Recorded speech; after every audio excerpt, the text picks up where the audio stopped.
Meus queridos, a paz do Senhor Jesus, o livro de 2 Samuel, o capítulo 18, o versículo 33, mais a parte B dele, vai dizer assim: meu filho Absalão, meu filho Absalão, quem me dera que eu morrera por ti, Absalão, meu filho. Essa é a mensagem do Senhor. A palavra do Senhor tem falado aos nossos corações.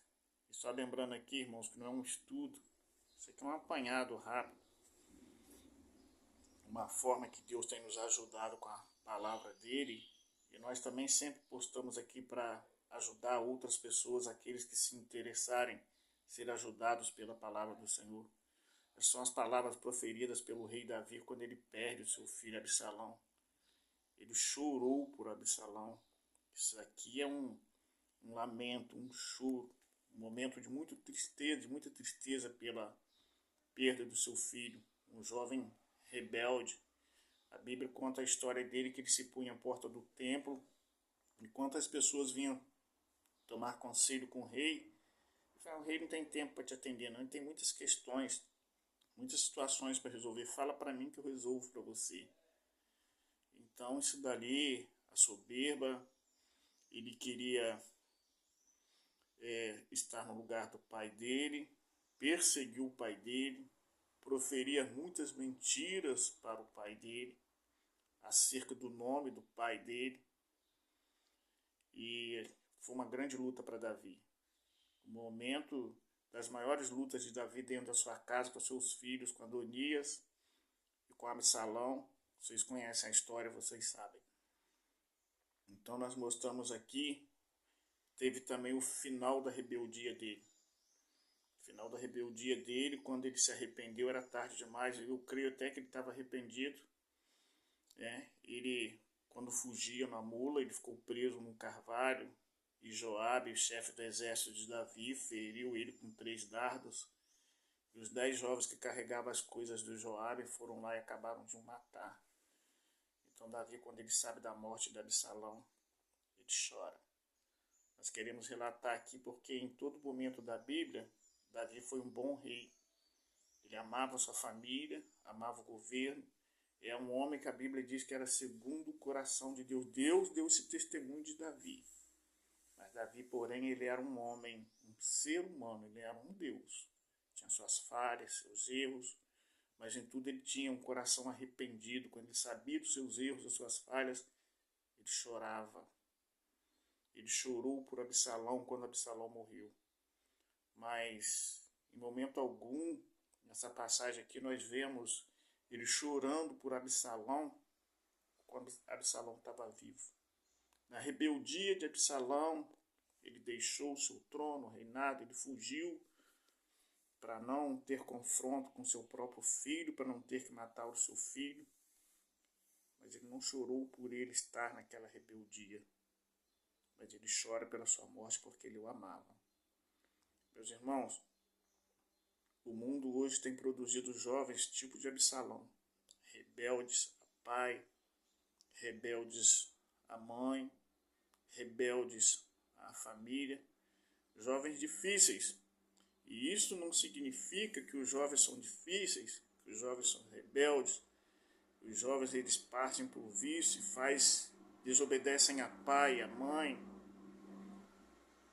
E eu estou falando aqui na internet, coisa que muitas das vezes as pessoas não têm coragem de falar sobre jovens, a realidade de hoje. Mas eu tenho. Não estou falando coisa errada. Eu estou falando com muito respeito a você, meu ouvinte. E o mundo tem produzido esse tipo de jovem, mas não significa que esse tipo de jovem é espelho de pai que ele tem em casa, não. Tem muitos jovens que eles são excelentes e que aprenderam dentro de casa, sim. Os pais e a mãe ensinaram, eles são obedientes e eles vão. Mas tem outros também que o pai e a mãe ensinam aquilo que é certo. A gente até é testemunha de muitos casos desses. O pai e a mãe ensinam até a disciplina do Senhor, o temor ao Senhor, a família, o respeito, a amizade, a consideração, o amor. Mas, infelizmente, os jovens, a gente não cria filho para nós, né? Nós criamos filhos para o mundo. E muitos desses jovens, na influência do mundo, na influência que tem que lidar com outros, tem que lidar com a escola, tem que lidar com outras pessoas. Você não vai criar um jovem, né, omisso, ele tem que lidar para fora. E nisso daí a gente não pode relatar aqui exatamente a finalidade do problema, mas acontece um desvio daquilo que é ensinado, dos ensinos do Senhor, dos ensinos do caráter, a falta de caráter, do caráter que o pai e que a mãe ensinou, do temor ao Senhor. E o pai e a mãe muitas das vezes ficam sem chorar pelo filho neste momento. Mas se você tem um filho rebelde, uma filha rebelde, mentiroso, um filho que ele tem causado luta, dificuldade para você, é o tempo de você chorar. E você está chorando, está certinho. O Senhor vai te dar vitória, o Senhor vai dar vitória ao seu filho. Ele não vai morrer, não. Mas se você não chora pelo seu filho que está na rebeldia, a rebeldia vai o matar. A rebeldia do filho encurta o tempo de vida dele. Quem fala isso não sou eu, não, é a Bíblia, tá? A Bíblia. O filho que não ouve o pai, a mãe, encurta o tempo de vida dele. Ele tem que ser obediente a pai e a mãe para poder prolongar os seus dias na terra. Estou mostrando aqui um exemplo de Absalão. E Absalão, a sua rebeldia levou à morte. Mas enquanto um dos nossos filhos, quando eu falo aqui não significa que seja o meu filho, mas eu estou falando de uma forma geral, eles possam estar na rebeldia, mas nosso dever é chorar aos pés do Senhor. Não tomar culpa para si e achar que você ensinou errado, você ensinou certo. Mas aí houve um desvio no caráter, houve um desvio no ensino, mas o Espírito Santo é conhecedor de todas as coisas, porque você tem andado, você pai, você mãe, segundo a vontade do Senhor, segundo o coração do Senhor. É seguir nessa pegada, nessa fé segundo o coração do Senhor. A rebeldia mata o filho. Davi, ele chorou depois do seu filho morto. Ele deveria ter chorado também quando seu filho estava vivo.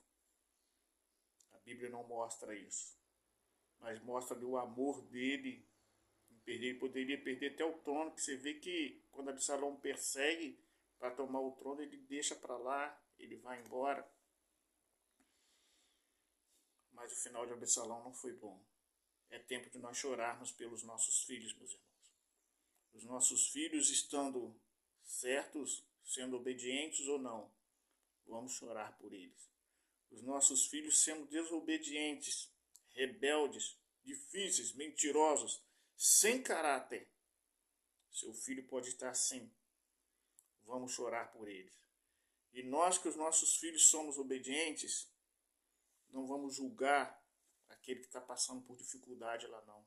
Vamos ajudar a orar por ele. Não vamos fazer panelinha para poder humilhar o pai e a mãe que está sofrendo, que está chorando pelos seus filhos dos pés do Senhor, não, porque a sua conta vem também. A conta ela vem para todos. Você tem filho? Você está se gloriando do mal do outro, da casa do outro, a sua conta vem, ela está chegando aí. Vanderlei está jogando praga? Não. É a lei da semeadura, essa não falha. O que a gente semeia, a gente colhe. E isso daí é fato, irmãos. É fato. Ah, mas é porque alguém jogou praga ou porque é um crente que está... Não, não é nada disso. Foi você mesmo que fez com a sua vida. Chora pelo seu filho. Chora pela rebeldia. Chora por ele estar rebelde. Chora para trazer aos pés. Eu pago um preço. Continua pagando. Ele continua rebelde. Você continua chorando aos pés. Você está certinho. Ele é obediente. Ele é bom filho. Boa filha. Não tem nada errado com ele. Continua chorando por ele. Nós estamos falando do presente. Mas o futuro, só quem sabe é Deus. Nós sabemos o que nós possamos estar passando agora.